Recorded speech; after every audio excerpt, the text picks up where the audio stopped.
السلام علیکم دی world with مستقیم میں خوش آمدید۔ G D P G D P G D P, آخر کیا ہے یہ جی ڈی پی؟ آخر کیوں جب بھی کسی ملک کی معیشت کا ذکر ہو تو پہلے جی ڈی پی کا نام لیا جاتا ہے؟ آج ہم جی ڈی پی سے متعلق آپ کے تمام سوالات کلیئر کر دیں گے۔ جی ڈی پی کی full form gross domestic product ہے۔ اس کا آسان الفاظ میں مطلب یہ ہے کہ تمام فائنل گڈز اور سروسز کی ویلیو جو ایک ملک ایک سال یا ایک پیریڈ میں بناتا ہے۔ اس ماڈرن جی ڈی پی کی ڈیولپمنٹ ایک اکانومسٹ سائمن سمتھ کزنیٹس نے 1934 میں کی۔ اس کے بعد سے کسی بھی ملک کی معیشت کو سمجھنے کے لیے جی ڈی پی کو ایک اہم چیز سمجھا جانے لگا۔ ڈیفینیشن کے مطابق جی ڈی پی کو سمجھنے کی کوشش کرتے ہیں۔ جی ڈی پی میں تمام فائنل گڈز اور سروسز کو شامل کیا جاتا ہے۔ مثال کے طور پر ہم مارکیٹ جاتے ہیں اور گھر کی ضرورت کے لیے 1000 روپے کی شاپنگ کرتے ہیں، تو ہوتا کیا ہے، یہ 1000 روپے ہمارے ملک کی جی ڈی پی میں شامل ہو جاتے ہیں۔ ایک اور مثال سے سمجھنے کی کوشش کرتے ہیں۔ ہم نے شو روم سے 10 لاکھ روپے کی ایک 0 میٹر گاڑی خریدی، یہ 10 لاکھ روپے ہمارے ملک کی جی ڈی پی میں شامل ہو جائیں گے۔ لیکن اگر ہم نے 2015 ماڈل کی ایک سیکنڈ ہینڈ گاڑی 5 لاکھ روپے میں خریدی تو یہ 5 لاکھ روپے ملک کی جی ڈی پی میں شامل نہیں ہوں گے، کیونکہ یہ 5 لاکھ کی سیکنڈ ہینڈ گاڑی 2015 کی جی ڈی پی میں آلریڈی شامل ہے۔ تو اس بات سے آپ یہ اندازہ لگا سکتے ہیں کہ صرف نئی چیزوں کی قیمت ہی جی ڈی پی میں شامل ہوگی۔ جی ڈی پی میں انہی چیزوں کی قیمت کو شامل کیا جاتا ہے جو کہ فائنل گڈز اور سروسز ہوتی ہیں۔ اس کو سمجھنے کے لیے ایک اور مثال کی طرف چلتے ہیں۔ ہم جانتے ہیں ٹائر کارز بنانے والی فیکٹریز بھی خریدتی ہیں اور ایک عام کسٹمر بھی۔ اگر ٹائر عام کسٹمر خریدتا ہے تو اس کی قیمت ملک کی جی ڈی پی میں شامل ہو جائے گی۔ اگر کوئی فیکٹری خریدتی ہے تو اس کی سیل کو جی ڈی پی میں شامل نہیں کیا جائے گا، کیونکہ ان ٹائرز کو گاڑی میں لگا کے گاڑی کے ساتھ بیچا جائے گا اور گاڑی کی جو بھی ٹوٹل پرائز ہوگی اس میں ٹائر کی قیمت بھی شامل ہوگی۔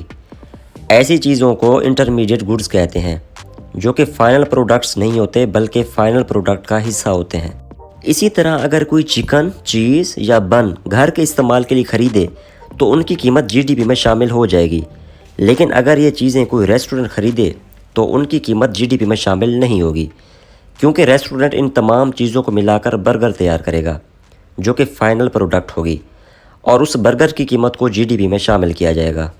انٹرمیڈیٹ گڈز کی ایک اور کیٹیگری بھی ہے۔ فار ایگزامپل، اوون ریسٹورنٹ بھی خریدتے ہیں اور عام کسٹمر بھی۔